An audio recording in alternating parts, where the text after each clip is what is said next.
Getting this thing ready. I don't know what I'm saying. Looking good. Mm-hmm. Mic check, mic check. Get your vision straight. Tony Yayo.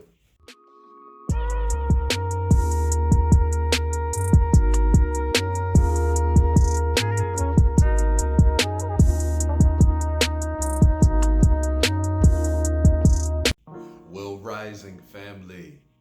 Another edition of Your Reminder to Self. I'm Pharaoh Brown, aka Ahmad Brown, aka the Meditate Guy, aka you. How you doing today? You good? Great. So, for today's reminder, we want to be mindful of our expectations that we wage on other people that we don't even realize we're doing.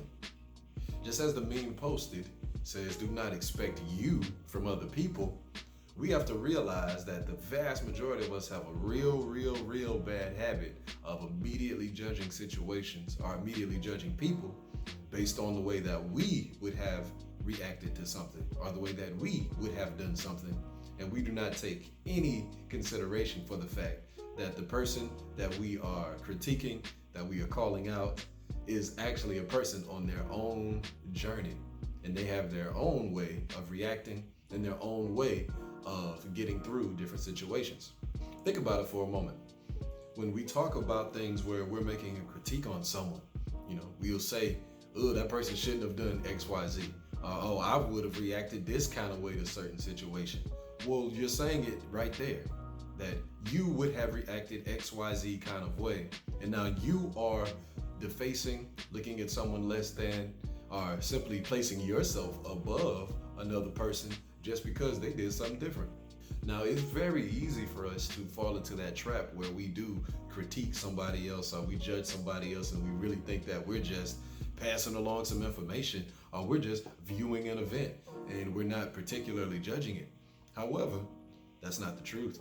The reality is the moment that we start to separate ourselves from, make ourselves seem better, make the other person seem lesser, do any type of conversation where it is gossipy, where it is me versus them, or where we're calling out another, we are doing nothing more than calling out ourselves. We're doing nothing more than pointing out the gaps in our own consciousness. When we actually talk about consciousness in its full expression, we're talking about forms of energy. We're not talking about bodies. We're not talking about people, places, or things. We're literally talking about swirling vortexes of energy that are interacting with each other in an infinite flow. And when we are not aware, or when we are not in a place to where we are in the consideration of this infinite flow that takes place, we participate in the process of slowing things down. We participate in the process of making things just that much harder to manifest and to actualize for us because we're too busy resisting the flow of energy. We're too busy trying to distance ourselves from a flow of energy. We're so busy trying to quote unquote protect ourselves from something when what the thing we really need to protect ourselves from are our own low vibrational thoughts, our own low vibrational tendencies, our own propensity to see low vibration in someone else.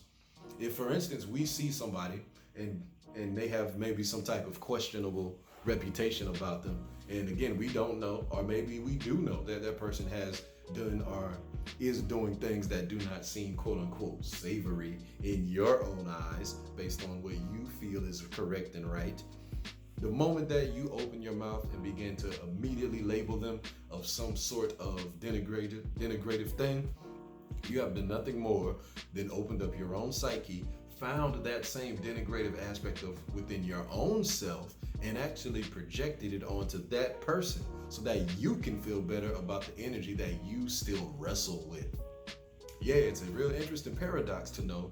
It's basically the old saying, a pot calling the kettle black. If you ever heard that, you busy trying to point something out about somebody else sucking, but you're no different because you do your own thing in your own way. One's a pot, one's a kettle, but they both cook.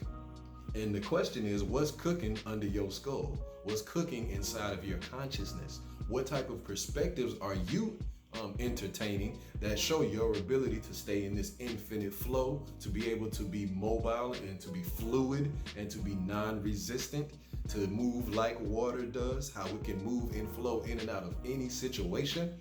Or are you gonna be like hard clay, where you're simply rigid and you're dull and you're messy and you are non-malleable, you can't move, you can't bend, you break easy and you're brittle? That's a state of your consciousness. This is an aspect of our being that many of us never really get to fully understand and entertain when we talk about consciousness, when we talk about our perspective, when we talk about what we see in others. Whatever we are calling out and seeing in another person, we're doing nothing more than calling it out within our own selves. Whatever you want to talk about, whatever type of societal situation you're looking at, whatever it is that you feel that you need to distance yourself from, make a post in the ground that you are going to stand against it, that you are going to do whatever you can to make sure that you erase it from the face of the earth. You are doing nothing more than trying your best to erase it first from your own psyche. And unfortunately, because we do not know to address our own psyche first, we literally go out into the world trying to create change and trying to create change out of other people, when the only change that needed to happen was you needed to calm your ass down. You needed to chill out. You needed to shift your focus on the things that bring you more power, that bring you more expression, that bring you more fulfillment in life. You busy worrying about what R. Kelly did with them girls does not make your life better, but it does make you feel good that you called him a rapist, right? It makes you feel better that you're calling out Trump of being a racist asshole who's running the country in the ground. You can't do nothing about that, but talking about it makes you feel better though, right? And you feel better about it because you did nothing more than stir it up within you. You have those same tendencies within you. You are a Donald Trump. You are an R. Kelly. You are a Bill Cosby. You are that such and such person down the street that does not know how to take care of their kids and have the kids running all over the place, so you looking at them crazy. They are the co-worker that you hate and want to strangle their neck and get them out of the office because they don't know how to act right, because they got terrible people skills. Or enter X, Y, Z. Whatever you can figure out to point out, to label as less than, you're doing nothing more than labeling yourself. This is how the sea of consciousness works. This is how energy works. Wherever your consciousness goes, it follows your attention. Easy way of saying it, wherever your attention goes, your consciousness follows. So if your attention is busy paying attention to things that you know you don't like, guess what you're literally saying to yourself in the sea of consciousness? You don't like yourself. If every time you open your eyes and you open your mouth, you're talking bad about someone, you're talking bad about a thing, you're talking bad about a situation, guess what? You're only talking bad about yourself. So as it relates to consciousness, we really have to understand on a very intimate, minute by minute awareness that we are the ones in full control of what is happening to us at all times. When we are experiencing things out in the world and those things can be considered as unwanted or unsavory or anger-inducing or whatever, that is the moment where we need to reflect on our own selves and ask ourselves, why did I choose to create that? Why did I choose to go through that experience? Why did I nominate myself for this starring role in this horror movie called life? Well, to answer that question, you gotta look within.